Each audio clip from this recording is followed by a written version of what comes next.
Globalization is generally recognized as the fading or complete disappearance of economic, social, and cultural borders between nation-states. How do we make globalization more just? In order to make globalization more just, is needed to enable businesses to make their goods more cheaply. Also, it heightens international competition, which lower costs and gives customers a wider range of options. The interrelated and mutual reinforcing pillars of economic development, social development, and environmental protection at the local, national, regional, and international must be served as foundation for fair globalization.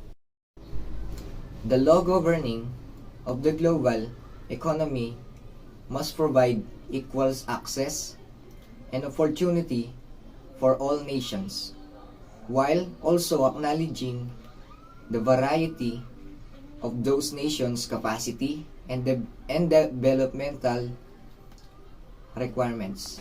So how is the state affected by globalization in terms of state power and leaders' power? The sense of interconnection that globalization encourages among nations may lead to a power imbalance between those with different economic standings. As the main cause of global interdependence, the nation-state plays a major regulatory role in a globalized world. Globalization is largely a result of the influence of leaders.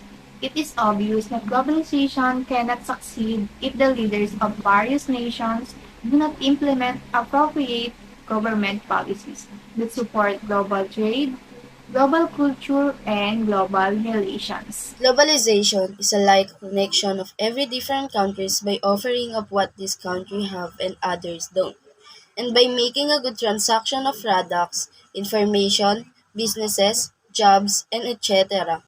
Globalization is like a bridge for putting a single state into peace because of what it brings to the country, and also making state secured for not being fear that the other country will invade another. It stabilizes the world economy to unite. Globalization has had a significant impact on the Philippines' political environment. After the finalization of agreement with the World Trade Organization, the Philippines economy experienced positive changes. Globalization in general decreased manufacturing costs. This means that business can offer goods to customers at a lower price.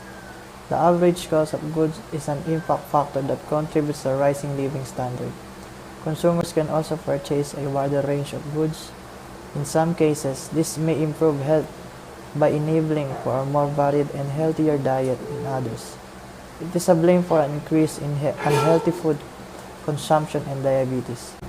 Socially, globalization has facilitated the exchange of ideas and culture, which has contributed to the worldview in which people are more tolerant and open-minded of one another.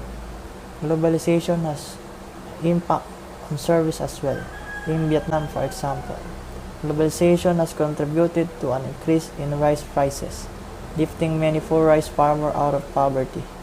As the standard of living increased, more children or poor families left work and attended school.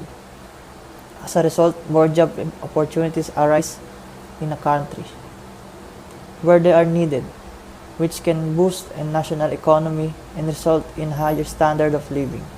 However, not all aspects of globalization are advantageous. Any change has advantages and disadvantages, and people who live in communities that were previously reliant on jobs outsourced elsewhere frequently suffer.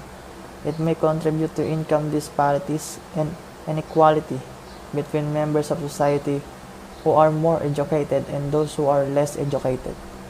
As a result, unskilled workers may be impacted by failing wages, which are under constant pressure due to globalization. The effects of globalization on relationship between nations, corporations, and individuals are common knowledge. And by increasing trade, facilitating global supply chains, and easing entry to both natural resources and labor markets, Globalization fundamentally alters the character of economic activity across countries. In addition, as students, we benefit from globalization because it makes it easier for us to learn new things and apply what we have learned in the real world. Student capacities to acquire, evaluate, consolidate, and apply information to think critically and make sound decisions on their own, and to work cooperatively with others to make sense of unfamiliar situations are all bolstered by globalizations. However, before I proceed with all the information you may gain from this discussion, allow me to introduce myself. Hello, this is Samantha Bianca, and today I will be discussing the final part of our presentations, which is the concern: are these institutions or concepts still relevant in the context of globalization?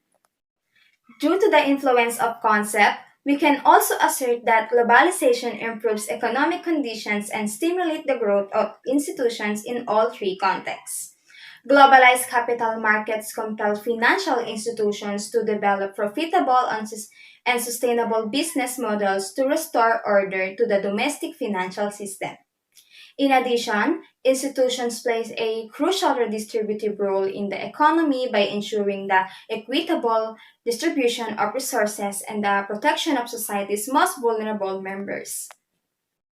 As a starting point, I will assert that we can still expect institutions and other concepts related to globalization to survive for the foreseeable future because globalization remains a truly revolutionary concept. Thus, this serves as an addition to what my group discussed regarding our topic. It is a summary of all the insights they revealed and a response to the question I emphasized earlier. It has never been surpassed in its ability to foster expansion, though we can investigate its past and update it to reflect the present. Instead, requirements that are equally accepted across all markets are required. Also, having law enforcement and courts that adhere to the same principle also foster confidence and trust.